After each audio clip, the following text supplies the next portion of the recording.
So what is the common misconception, brother?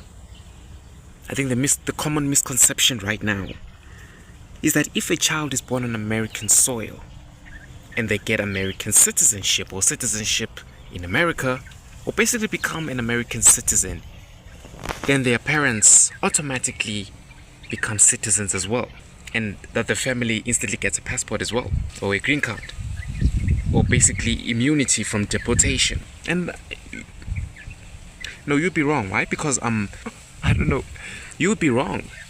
Apparently that is just a myth, and that's not how it actually works in the US. And a lot of people probably thought that's how it went, especially me as a South African right now, international YouTuber.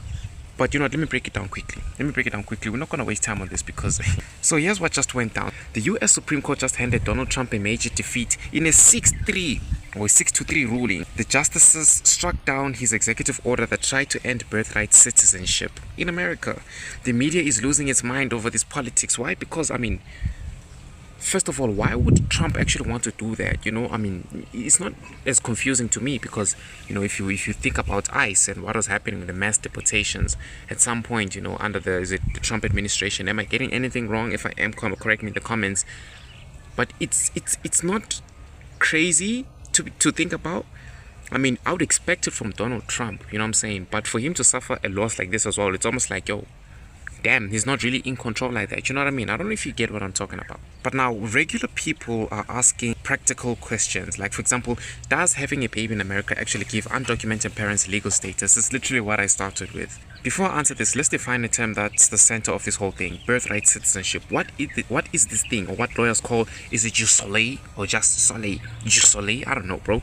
The right of the soil, okay? It means if you're born physically inside the borders of the United States, you're automatically an American citizen, period. It doesn't matter if your parents are tourists, students, or in the country unlawfully, apparently. So basically, your birth certificate is your golden ticket to a US passport. Am I even contradicting myself? It seems like I'm contradicting myself here. So now, why is this an issue? Let's move on from that one. Why is this an issue? Critics argue this creates a legal loophole, the so-called anchor baby effect, where a child is used to legally secure an entire family in the country, or something they also call what is it?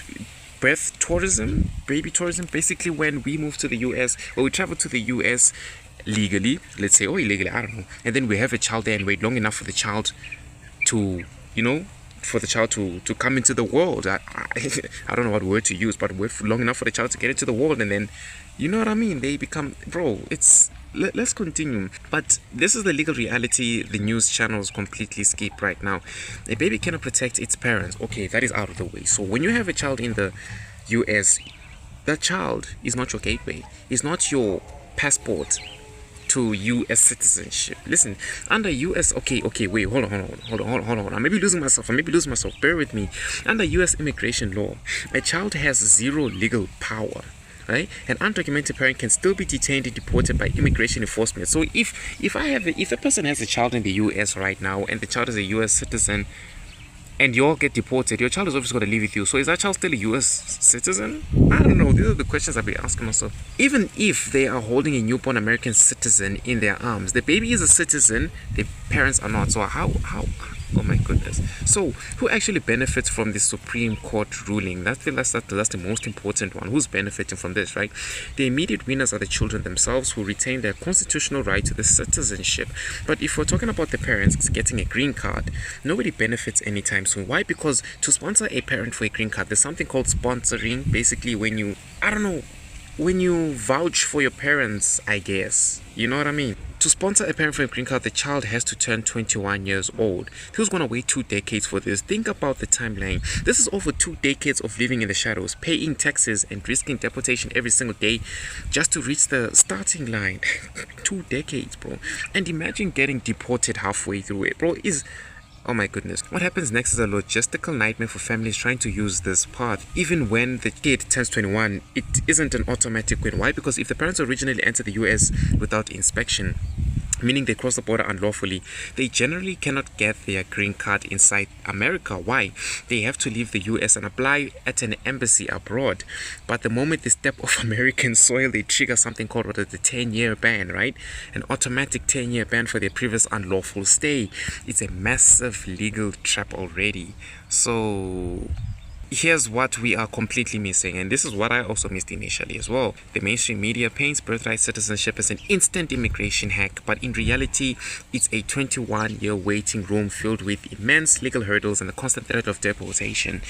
The Supreme Court didn't open the floodgates to instant green cards today. They just protected a 150-year-old constitutional rule.